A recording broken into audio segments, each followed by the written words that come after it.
question. I would say that three areas that organizations in the future, now and definitely in the future, can really focus on to help employees realize their career goals. The first is integrating, balancing the technology, the system aspect with the people aspect, right?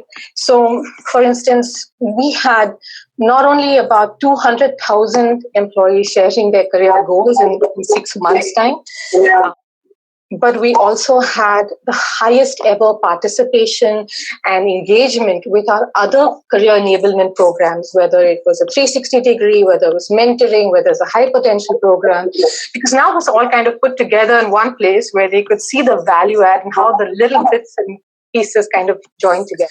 The second, I would say, is to really create insights, analytics, people analytics that matter, and share that in as transparent way as possible with a variety of stakeholders, employees, HR, business leaders, so that they are equipped to make those key critical, career talent related decisions.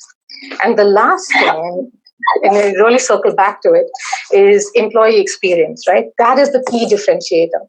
Can we build systems and processes that highly customized, transparent, agile, and really consumer grade? So, yeah.